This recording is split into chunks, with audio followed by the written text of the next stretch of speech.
Now, the Fox Illinois Sports Desk, sponsored by Route 66 Solar.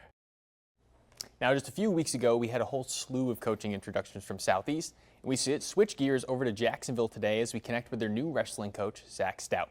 After being an assistant for the past few years, the team, they know what to expect from Stout.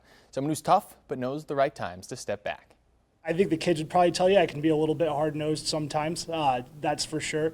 But I'd like to think of myself as whenever they need it, right? And I know when to pull back. So I enjoy being vocal. I enjoy, making sure kids understand technique, but also being there for them because it is a draining sport, right? It is a tough sport, right? Those losses hurt bad. And being there for those kids in those moments is just as important to me. And through his experience competing in high school, competing in college, and his time as an assistant, that allowed him to learn a lot. He enters the new season focused on keeping retention up in such a difficult sport while also helping the kids improve, primarily by just wrestling. In other programs I've been a part of, we get really focused on, being in the greatest shape and doing a million sprints. I loved Coach Sechrist's approach of we're just going to wrestle and that's how we're going to get in shape and that's how we're going to get better in this sport. In terms of keeping retention up, and that's something that it's hard to do in a sport like wrestling. It's a tough sport. It wears on kids. And he did a terrific job of retaining kids who maybe became a little stressed and a little fried.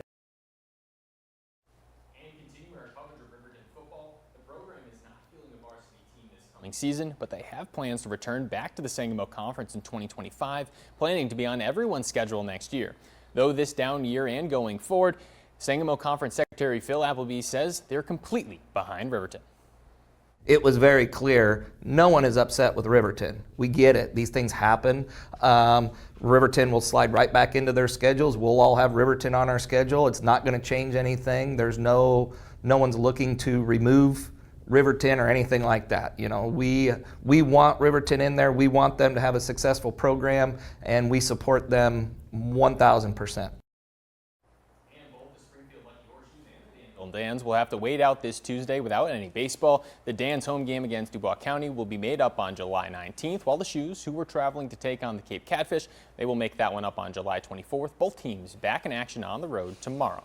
And some MLB news that includes a few local athletes. Kenwood alum Phil Matten was traded to the New York Mets today, while a few days ago, Champaign Central's Tanner Gordon was able to make his MLB debut for the Rockies. Congrats there to Gordon, and best of luck to both of those guys going forward. But for now, that'll do for sports. I'm Sammy St. Jean. Don't miss a video. Subscribe to our YouTube channel today for more Central Illinois news.